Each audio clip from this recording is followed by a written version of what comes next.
आज दिनांक 3 सप्टेंबर 2024 रोजी हिंगोली येथे पालकमंत्री अब्दुल सत्तार यांनी पूर परिस्थिती व पिकांच्या नुकसान भरपाईसाठी जिल्ह्यात ठिकठिकाणी पाहणी केली।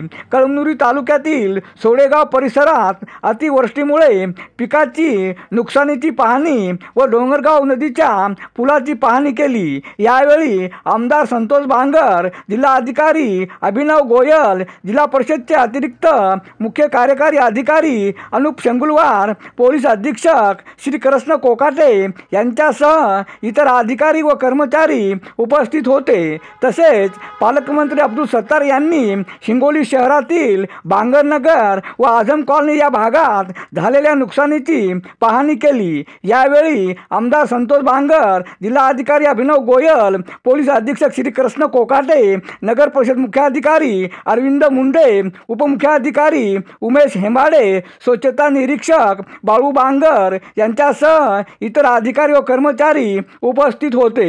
अरुण दिपके, टीव्ही 7 हिंगोली। मनापासून अभिनंदन करन आणि विशेषतः जिल्हाधिकारी महोदयाने संभाजीनगर या ठिकाणी एक युनिट एक्स्ट्रा ठेवलेलं आहे आणि धुळ्याची एनडीआरएफची टीम दाखल झालेली आहे। ज्या ज्या ठिकाणी आवश्यकता असेल त्या ठिकाणी संभाजीनगर असेल, धुळे असेल किंवा नांदेड असेल या ठिकाणीवरून लोक येतील आणि शेतकरी असेल, शेतमजूर असेल, गोरगरीब असेल, गावकरी असेल, घराचे नुकसान झालेले असेल, शेतीचे नुकसान झाले असतील, पशुधनाचे नुकसान झाले असेल, जीवितहानी कुठे होऊ नये याची दक्षता घेतली जाईल। मला असं वाटतंय की सकाळी 6 वाजेपासून आम्ही फिरतोय।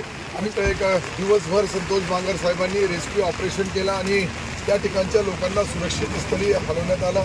अनेक लोकांच्या अनेक अडचणी आमचे जिल्हाधिकारी महोदय, SP साहेब, CO साहेब, ही एक शासनाची टीम सर्व कामाला लागलेली आहे आणि याच्या माध्यमातून जे आवश्यक असेल त्या ठिकाणी मदत करण्याचं काम सरकारच्या वतीने करू लागलो। आणि यामध्ये विशेषतः आपण कदाचित पाहिलं तर एक जुना पूल आहे, त्याला तात्काळ काढण्याचे आदेश मी आत्ताच कलेक्टर महोदयांना दिले आणि कलेक्टर महोदय त्याची आता BNC असेल किंवा अजून कोणती आमची यंत्रणा असेल त्या माध्यमातून त्याला काढल्या जाईल, जेणेकरून पुढच्या भविष्यामध्ये या पुलामुळे डोंगरगावला धोका होऊ नये यासाठी आज तात्काळ त्याची व्यवस्था, पाऊस जसा उघडला लगेच त्या कामाची सुरुवात करतो।